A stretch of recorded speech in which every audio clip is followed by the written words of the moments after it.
Hello everyone, welcome back to my channel Glam Glow, and guys, as you know, I'm Srishti. Welcome back to another study vlog video.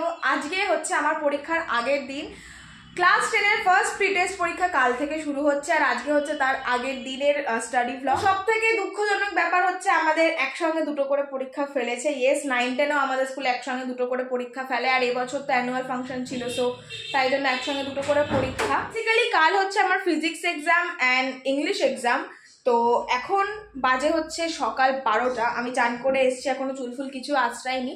এখন আমি পড়তে বসবো। এটা হচ্ছে আমার ঘর না, এটা আমার বোনের ঘর। আজকে আমি এই ঘরে পড়তে বসবো কারণ আমার ঘর একটুখানি মানে একটু লকড রয়েছে। And guys, physics is my favourite subject. আমি ভীষণ ভালোবাসি। ফিজিক্স বলাটা ভুল হবে, ফিজিক্যাল সায়েন্স অ্যাকচুয়ালি। ফিজিক্স করছি জানি না কেন, আমাকে অত বেশি এফর্ট পুট করতে হয় না ওই সাবজেক্টটার পিছনে। আমার খুব ভালো লাগে আর আমার ভিতর থেকে আসা সাবজেক্টটার প্রতি ভালোবাসা আমার খুব ভালো লাগে। ইংলিশে আমার খারাপ লাগে না, ইংলিশেও আমি ভালোই। আমি ইংলিশে যে দিকটা কাঁচা সেটা হচ্ছে গ্রামার। আমার গ্রামারের জন্য অনেক ইংলিশে নাম্বার কমে যায়। আদারওয়াইজ আমি সিনও ভালো পারি, রাইটিং বানাতেও ভালোই পারি। তার জন্য আজকে সকালবেলা থেকে বিকেলবেলা অবধি আমি পড়বো হচ্ছে ইংলিশ, আর বিকেল থেকে একদম রাত অবধি যেহেতু বেশি টাইম, তো ওই টাইমটা আমি পড়বো ভৌতবিজ্ঞান, কারণ ভৌতবিজ্ঞানে বেশি পড়া ইংলিশের থেকে। আজকে হচ্ছে এই আমার মোটিভ। এখন সবার ফার্স্ট আমি একটুখানি চুলটা আছড়ে একটু মুখে ক্রিম মেখে নিই। বাই দ্য ওয়ে, এটা হচ্ছে রুটিন আমার বোনের, আমার নয়। সো চলো তোমরা দেখতে পাবো।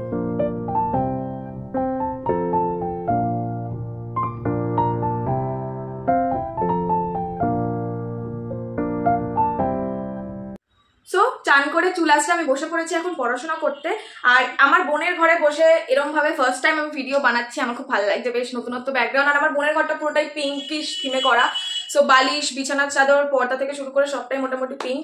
And here I have all my story books, এমনি বই। আমি মাঝে মাঝে বই টই পড়ি। এখন কিন্তু দিনের বেলা তোমাদেরকে দেখাই, কিন্তু ব্যাপারটা হচ্ছে যেহেতু এখানটায় মানে এই ঘরে ব্যালকনি রয়েছে, সো এই ঘরে অনেক বেশি সাউন্ড আসে। পুরো আমি যতটা পাচ্ছি জোরে জোরে চিল্লিয়ে কথা বলছি, বাট এখানে অনেকটাই সাউন্ড আসবে যেহেতু দিনের বেলা। এখন অবভিয়াসলি গাড়ি চলাচল করে অনেক বেশি, but it's okay. I hope তোমরা কেউ কিছু মাইন্ড করবে না। সো ফার্স্টে দেখো আমি কি কি নিয়ে বসেছি। এই হচ্ছে আমি আমার সব পোটলা পুটলি। এটা হচ্ছে ভৌতবিজ্ঞানের সিদ্ধান্ত রায়ের বই। এটা আমার স্কুল বুক। এটা হচ্ছে আমাদের স্কুল থেকে রেকমেন্ড করা বই, কিন্তু এই বইটা আমি একদিনও খুলিনি। এই বইটা আমি পড়ি না কারণ আমার এই বইটা অতটা ভালো লাগে না। বইটা খারাপ নয়, তবে আমি অন্য বইটা প্রেফার করি, এটা অত আমার ভালো লাগে না। তারপর রয়েছে এই বইটা, যেটা আমি মেনলি পড়ে থাকি, সেটা হচ্ছে ভৌতবিজ্ঞানের। এটা হচ্ছে মাইতিবেলা সাঁতরা, এটা সাঁতরার বই। আর কিছু কিছু জায়গা এই বইতে একটু ঘটলা রয়েছে, তো সেই ক্ষেত্রে আমি ছায়ার বই পড়ি, দুয়ারি গাঙ্গুলি মাইতি ছায়ার বই। এটাতে কিছু কিছু সংজ্ঞা বা ভালো লাগে সেইগুলো আমি এখান থেকেই পড়ি, যেই বইতে ইজি মনে হয়। তাছাড়া আমার কাছে রয়েছে হচ্ছে ছায়ার সহায়িকা। আগে রায়োমার্টিন ইউজ করতাম, 9-এ রায়োমার্টিন ইউজ করেছিলাম, কিন্তু এই 10-এ ছায়া কিনেছি। ভৌতবিজ্ঞানের সহায়িকা কিন্তু অবভিয়াসলি লাগে, মানে যারা সহায়িকা নেই ভৌতবিজ্ঞানের সহায়িকা কিন্তু খুব লাগে। এই বইটা সব থেকে বেশি ইউজ করি, অ্যান্ড তার সঙ্গে এই বইটা ইউজ করি। এই দুটো মিলিয়েই আমার পড়া হয়ে যায়। কেন? কারণ এইটা যেহেতু ছায়া সহায়িকা, তো ছায়ার বইতে যেইভাবে সংজ্ঞাগুলো লেখা, সহায়িকাতে অলমোস্ট সেভাবেই সংজ্ঞা লেখা। আর তোমরা বলতেই পারো এতগুলো বই পড়ার কি রয়েছে, তুমি কি পড়ে পণ্ডিত হয়ে যাবে বা তুমি কি সব বই পুরো পড়ো? না, কোনোটাই পুরো পড়া হয় না। জাস্ট চোখ বুলিয়ে দেখে নিই কোনটায় যেটা ভালো লাগে, যেটা ইজি মনে হয় সেটা করি। তাছাড়া আমার কাছে আরেকটা জিনিস রয়েছে, এটা কি বলতো, এটা অ্যাকচুয়ালি পর্যায় সারণীর একটা কালারিং প্রিন্ট আউট। যেহেতু পর্যায় সারণী মুখস্থ করতে হয়, পর্যায় সারণী অবভিয়াসলি বুঝতে হয়, কিন্তু এটা অনেকটা মুখস্থের পার্ট রয়েছে। তো এইগুলো, এই টাইপের জিনিস যেগুলো মুখস্থ করতে হয়, সেগুলো আমি বলবো তোমার পড়ার টেবিলের আশেপাশে বা ঘরের যে কোনো একটা জায়গায় এরকমভাবে তুমি যদি টাঙিয়ে রেখে দাও, তোমার চলতে ফিরতে চোখে পড়বে, অ্যান্ড তুমি বারবার এটাকে রিভিশন করতে পারবে। সো এতক্ষণ তোমাদেরকে আমার কাছে যেই ভৌতবিজ্ঞান বই আছে সেগুলো দেখালাম, এবার ইংলিশটা দেখাই। প্রথম আমার কাছে আছে ইংলিশের এই কম্প্যানিয়নটা। এই বইটা বেশ ভালো কিন্তু, কারণ এটার মধ্যে writing plus grammar exercise plus আমার বইয়ের টেক্সচুয়াল সব অ্যান্সারগুলো লেখা থাকে। এটা হচ্ছে আমার স্কুলের ইংলিশ খাতা, যেখানে অজস্র কোয়েশ্চেন অ্যান্সার লেখা আছে। আর এটা হচ্ছে আমার স্যারের ইংলিশ খাতা, যেটার মধ্যে তো প্রচুর কাজ প্র্যাকটিস আছেই। আর তার সঙ্গে সঙ্গে সেটা সবার কাছে থাকে, সেটা আমার কাছেও আছে অবভিয়াসলি হাইলাইটস। ক্লাস 10-এ আমি এখনও অবধি কোয়েশ্চেন ব্যাংক বা ব্রাঞ্চ কিনে উঠতে পারিনি, বাট এইগুলো আপাতত দিয়ে প্র্যাকটিস করছি, ওটাও কিনবো। অ্যাট ফার্স্ট ইংলিশে রাইটিংটা পড়া স্টার্ট করবো, কারণ ক্লাস 10-এ তোমরা তো জানোই 9-10 থেকে এটা শুরু হয় যে রাইটিংয়ের কোনো শেষ থাকে না, মানে কোনটা কোন বছর দেবে বলা যায় না। তো রাইটিং প্র্যাকটিস করাটা খুবই যদিও তার ছুট আমি ভালোই রাইটিং লিখতে পারি, যদি আমার মোটামুটি জানা টপিক হয়ে যায় আমি রাইটিং বানিয়ে নিতে পারবো, আমার খুব একটা রাইটিং বানাতে অসুবিধা হয় না। তবু লেখার কোয়ালিটি ইনক্রিজ করার জন্য কিন্তু রাইটিংগুলোকে পড়তেও হবে। আমি ওরম মেয়ে নই যে আমি তথাকথিত রাইটিং মুখস্থ করে যাব, আমি রাইটিং মুখস্থ করি না, আমি শুধু রিডিং মেরে নিজের মতো করে লিখি, নিজের মতো করে বানিয়ে লিখি। আর মাধ্যমিকের অনুযায়ী আমাদের বেলায়, আমাদের মানে 2026-এর মাধ্যমিকের ক্ষেত্রে আমি বলছি, বায়োগ্রাফি, প্রসেসিং এগুলো মোটামুটি ইম্পর্টেন্ট রয়েছে। তো আমি ওই প্যাটার্নেই পড়বো, কারণ আই হোপ স্কুলও মাধ্যমিকটাই ফলো করে কিছু একটা করবে। এটা 2025-এ মাধ্যমিকে এসে গেছে, সেটা আশা করি স্কুল এবছর আর ফার্স্ট প্রি টেস্টে দেবে না। প্রসেসিং করবো, বায়োগ্রাফি করবো, লেটার তো আছেই। যেহেতু ফার্স্ট প্রি টেস্ট একটাই রাইটিং দেবে 10 মার্কসে, তো তাও অত চাপ নেই, কিন্তু ফাইনাল টার্মে 3টে রাইটিং লিখতে হয়, তো ওইখানে একটু চাপ হয়ে যায়। And I think this is the first time আমি আমার চ্যানেলে কোনো একটা ইংলিশ স্টাডি ব্লগ শেয়ার করছি, মানে ইংলিশটাকেও আমি স্টাডি ব্লগের মধ্যে ইনক্লুড করেছি। I think for the first time. এর আগে বোধহয় আমি কোনো স্টাডি ব্লগে ইংলিশটাকে ইনক্লুড করিনি। গ্রামার বই থেকেই আমি রাইটিংগুলো পড়ি, আর তাছাড়া রাইটিংগুলো এই বইতেও রয়েছে। এই বইয়ের লেখা কিন্তু খুব স্ট্যান্ডার্ড, যারা কোম্পানিয়ানের রাইটিং পড়ো না তাদেরকে বলছি, এই বইয়ের রাইটিং খুব স্ট্যান্ডার্ড হয়। তাছাড়া সামটাইম কোনো অজানা যদি কোনো টপিক থাকে, সেই টপিকগুলো আমি নিজের থেকে রাইটিং বানিয়ে প্র্যাকটিস করি, সেগুলো সারা বছর ধরে করি, কিন্তু পরীক্ষার আগে ইম্পর্টেন্টগুলোই পড়ি মোটামুটি, যেগুলো মনে হয়। টেস্ট পেপার তোমরা ফলো করতে পারো, টেস্ট পেপারে অনেক রাইটিং থাকে, আমি টেস্ট পেপারও ফলো করেছি। তো এখান থেকে বেছে বেছে কয়েকটা রাইটিং আমি একবার করে রিডিং মারবো। আগেন আমি বলছি, আমি কিন্তু মুখস্থ করবো না, আমি রিডিং পড়বো। যখন মনে হয় যে এই রাইটিংটা খুব ইম্পর্টেন্ট বা এই রাইটিংটা এবার আসার চান্স অনেক রয়েছে, এখান থেকে ওখান থেকে সব সাজেশন জোগাড় করে হোক বা টিচার্সদের কথা শুনে হোক, সেই সকল রাইটিংগুলো আমি এই বই থেকেও করি, গ্রামার বই থেকেও করি, মিলিয়ে মিশিয়ে করি আর কি। সো আমি আর কথা বলতে পারছি না। রাতের বেলা স্টাডি ব্লগ করলে আমি ইজিলি কথা বলতে পারতাম, বাট যেহেতু দিনের বেলা আমি আর কথা বলবো না। চলো এখন আমি রাইটিংগুলো পড়ে নিই। প্রথমে আমি গ্রামার বইটা বার করেছিলাম এবং সেখান থেকে রাইটিং দেখছিলাম। অ্যাকচুয়ালি রাইটিং প্র্যাকটিস করার সবথেকে ভালো উপায় হচ্ছে লিখে লিখে প্র্যাকটিস করা। তো আমি রাইটিংটা একবার পড়ে নিয়েছিলাম, নিয়ে এখানে যে হিন্টগুলো দেওয়া ছিল সেই হিন্টগুলো দিয়ে আমি লেখা প্র্যাকটিস করছিলাম।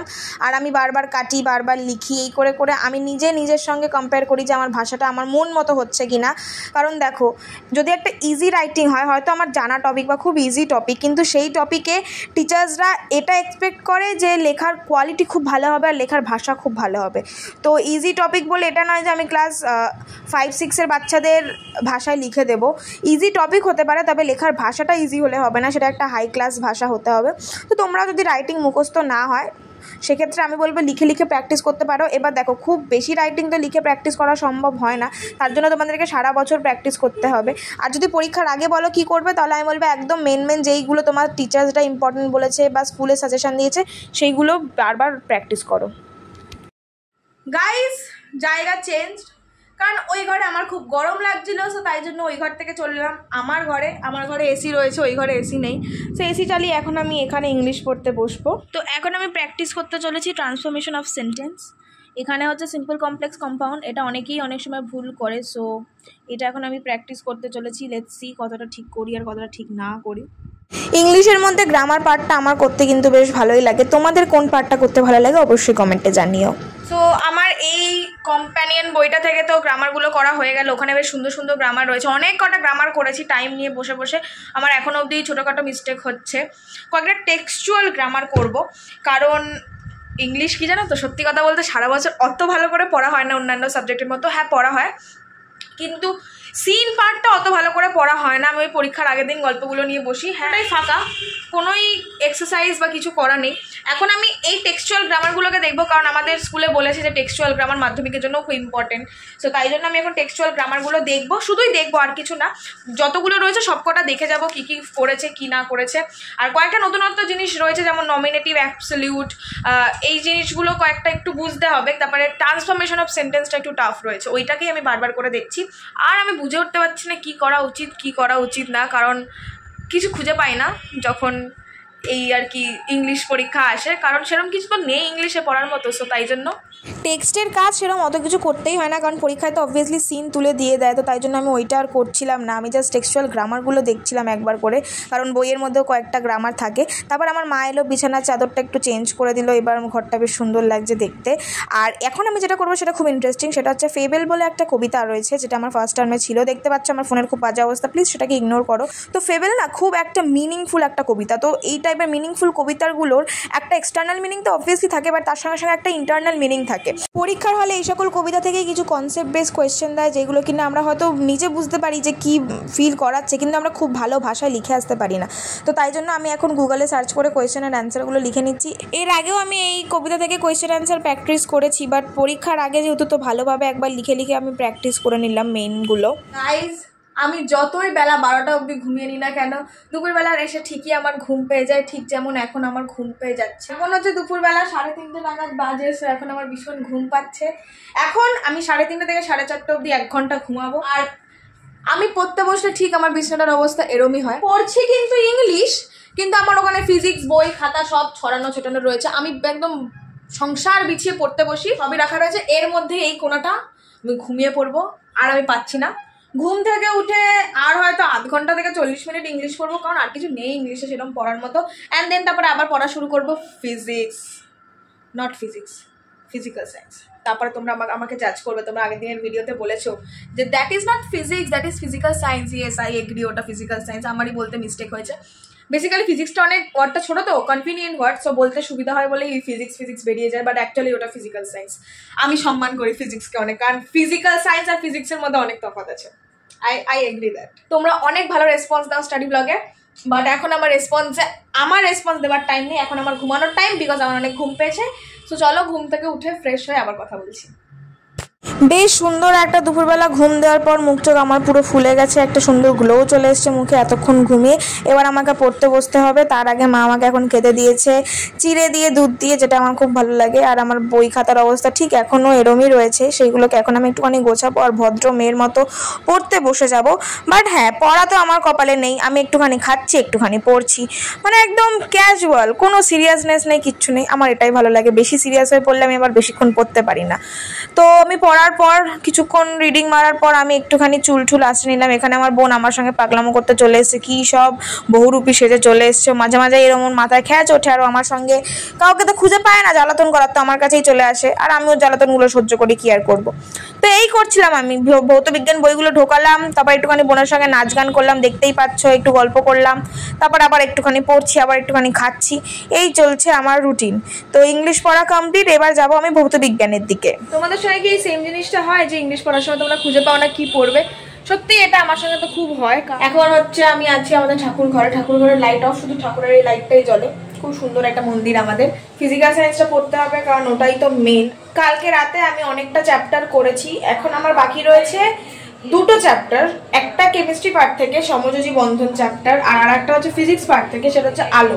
ছাড়া কয়েকটা উপপাদ্য রয়েছে আলো থেকে, তো সেইগুলোকে প্র্যাকটিস করতে হবে। হাতে লিখে যেইগুলো করতে হয় সেইগুলো করব। আর মেন কয়েকটা ছবি রয়েছে, ছবিগুলো প্র্যাকটিস করব আজকে। খুব হাওয়া দিচ্ছে বাইরে, ঝড়ফড় উঠলো নাকি বুঝতে পারছি না। গাছগুলো মানে ভীষণভাবে নড়ছে, গাছগুলো দেখতে পাচ্ছ। এতক্ষণ ইংলিশ পড়ছিলাম তো বেশ ক্যাজুয়ালভাবে, একদম সিরিয়াস না হয়ে পড়ছিলাম, বাট এবার পড়বো ভৌত বিজ্ঞান। তো ভালো করে চেয়ারটাকে টানলাম, চেয়ারটায় বসলাম এবং বুঝে প্রতিটা লাইন ধরে পড়া শুরু করলাম। কারণ ভৌত বিজ্ঞান এমন একটা সাবজেক্ট, যেই সাবজেক্টে কনসেপ্ট বেসও কোয়েশ্চেন হয়, বুঝে লেখার মতো কোয়েশ্চেন হয়, আর অল্প লিখেই বেশ ভালো নাম্বার পাওয়া যায়। মানে মোটামুটি ঠিকঠাক লিখলে তুমি নাম্বার পেয়ে যাবে। তো আমার খুব প্রিয় সাবজেক্ট ভৌত বিজ্ঞান। তোমাদের প্রিয় সাবজেক্ট কি আমাকে কমেন্ট করে জানাতে ভুলবে না। এবার তোমরা দেখো, যেহেতু একটা গোটা সাবজেক্ট, তো আমি পুরো সারাটা বিকেল ধরে ভৌত বিজ্ঞানই পড়ে গেছিলাম। অ্যান্ড পড়াশোনা কমপ্লিট হয়ে যাওয়ার পর আমি একটা প্র্যাকটিক্যাল যে জিনিসগুলো ছিল সেগুলো প্র্যাকটিস করছিলাম। যেমন আলো বলে একটা চ্যাপ্টার রয়েছে, সেই আলো চ্যাপ্টার থেকে আঁকা প্র্যাকটিস করতে হয়, যারা ছোটো আছো বা তাদেরকে বলছি। তাছাড়া সমযোজী বন্ধন বলে একটা চ্যাপ্টার রয়েছে, যেখান থেকে লেখা মানে ধরো ওই বন্ধনগুলোকে প্র্যাকটিস করতে হয়, সিঙ্গেল বন্ড, ডবল বন্ড। তো আমি না বাইরে এসেছিলাম, বারান্দাতে এসে টিভিতে চালিয়েছিলাম একটা পিডব্লিউর লেকচার, অ্যান্ড সেটা দেখে দেখে আমি করছিলাম। একটা জিনিস আমি তো খুব ভালোভাবে রিয়েলাইজ করতে পারি যে কানে শুনে বা বুঝে বুঝে করলে অনেক ভালো পড়া হয়। তো আমি বইও পড়ছিলাম প্লাস এই লেকচারটা শুনছিলাম। আমার এই জিনিসগুলো আগেই রেডি ছিল, বাট যেহেতু একবার আমি ভিজুয়ালাইজ করে নিচ্ছিলাম তো আরও ভালোভাবে জিনিসটা আমার মাথায় ঢুকে যাচ্ছিলো। কারণ ইউজুয়াল টাইমে আমার টিচার আমাকে বুঝিয়েছে, ধরো অনেক দিন আগেই বোঝানো হয়ে গেছে, তারপর আমি নিজে প্র্যাকটিস করেছি। বাট যেহেতু এখন পরীক্ষার আগের দিন, তাই ভাবলাম যে আরেকবার একটা লেকচার দেখে নি, তাহলে আমার আরও ভালো করে কনসেপ্টটা ক্লিয়ার হয়ে যাবে। অ্যান্ড এটা তোমরা ট্রাই করতে পারো। এটা তখনই ট্রাই করবে যখন তোমার পুরো সিলেবাস কমপ্লিট, তোমার সব হয়ে গেছে, তখন জাস্ট একবার লাস্ট মিনিট প্র্যাকটিস করার জন্য একটা লেকচার শুনে নিতে পারো, বুঝে লেকচার দেখে, বা যেগুলো মেনলি ওয়ান শট হয় সেইগুলো একবার দেখতে পারো, দেখতে দেখতে প্র্যাকটিস করতে পারো। কারণ কানে শুনে বা চোখে দেখে প্র্যাকটিস করলে অনেক ভালোভাবে পড়া রেডি হয়, যেটা আমি বিলিভ করি। আমি একটা হোয়াইট বোর্ড নিয়ে বসেছি, কারণ খাতার পেজ আমার নষ্ট করতে ইচ্ছা করছে না। তো আমার কাছে হোয়াইট বোর্ড যখন আছে, মুছে করার অপশন আছে, তো তাই জন্য আমি এগুলো করছি। আর তোমাদেরকে আমি সাজেস্ট করবো তোমরা সোমনাথ স্যারের ইয়েগুলোও দেখতে পারো, লেকচারগুলো। তাছাড়া পিডব্লিউ তো রয়েইছে, এগুলো দেখে দেখে একবার প্র্যাকটিস করো, দেখবে ভালো হবে। এবার আমি লাস্ট মিনিট পড়ে নিচ্ছি এই শর্ট কোয়েশ্চেনগুলো, কারণ এগুলো আমি সারা বছর পড়া দিই না।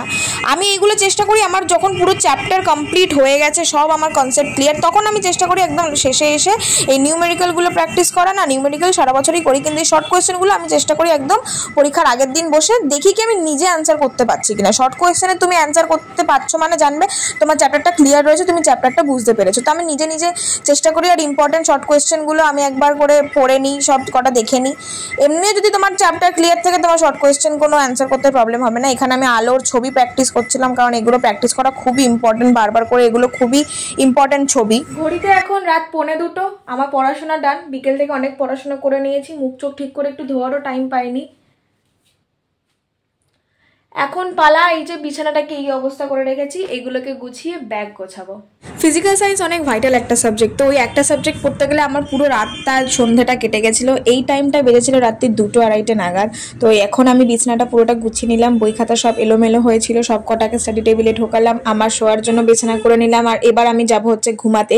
বাট প্রতিদিন আমার রাতের এটা রুটিন থেকে যে আমার যত রাতই হয়ে যাক না কেন, আমি ঘর গুছিয়ে বিছানা ঝাড় দিয়ে তারপর নিজের একটু মানে বেশি তো করি না, বাট তবু হালকা একটু স্কিন কেয়ার করে নিয়ে ঘুমানো। এটা তোমরাও ভুলো না, নিজেকে কেয়ার করতে একদমই ভুলে যেও না। সে যতই তোমার জীবনে স্ট্রেস থাকুক, চাপ থাকুক, 5-10 মিনিট যখন তুমি এতটা টাইম করেইছো, মানে ওয়েস্ট তো বলবো না, কিন্তু যখন এতটা টাইম কেটে গেছে তখন আর 5-10 মিনিট নিজের জন্য অবশ্যই দেওয়া যায়। যেটা আমি এখন করছি, চুলটা নিজে আঁচড়ালাম। প্রতিদিন রাতে আমি চুল আঁচড়াই, চুল বেঁধে তারপর ঘুমাই। তোমরাও অবশ্যই সব কিছুর পরে সেলফ কেয়ার করতে ভুলে যেও না। তো এই আজকের আমার স্টাডি রুটিন এতটাই। এবার আমি যাব হচ্ছে ঘুমাতে। পরের দিন আমার পরীক্ষা, যদিও এখন আমি এডিট করছি পরীক্ষার পরে, কারণ এই কদিন আমার পরীক্ষা চলছিল, তো অবভিয়াসলি আমি ভিডিও দিতে পারিনি। বাট এবার তোমরা স্টাডি ব্লগটা দেখে জানাও তোমাদের কেমন লাগলো। রাতের বেলা ঘুমানোর আগে অবশ্যই জলকে ঘুমাবে, যেমন আমি ঘুমাই। সো নেক্সট তোমাদের সঙ্গে দেখা হচ্ছে খুব সুন্দর একটা ভালো স্টাডি ব্লগ বলবো না, বাট যে কোনো ভিডিওতে তোমাদের সঙ্গে দেখা হচ্ছে। তোমাদের কেমন পরীক্ষা গেল, ফার্স্ট টার্ম পরীক্ষা, অবশ্যই সেটা আমাকে কমেন্ট করে জানাতে কিন্তু ভুলবে না। আমাকে যদি জিজ্ঞেস করো, আমার সবকটা পরীক্ষায় খুবই ভালো গেছে। সব থেকে বেশি ভালো গেছে লাইফ সায়েন্স, যেটা অবভিয়াসলি এই ভ্লগে নেই। আর এই ভ্লগে যেটা রয়েছে সেটা হচ্ছে ফিজিক্যাল সায়েন্স আর ইংলিশ, দুটোই আমার খুব ভালো গেছে। হ্যাঁ, হার্ডওয়ার্ক করার পর একটুখানি ঠাকুরকেও ডেকে যাও নেক্সট বার থেকে যখন পরীক্ষা দিতে যাবে, কারণ তোমার সব হার্ডওয়ার্কগুলো পে অফ হবে একমাত্র তোমার প্রেয়ারের মাধ্যমে। So that's it. দেখা হচ্ছে নেক্সট কোনো ভালো ভিডিওতে। টাটা।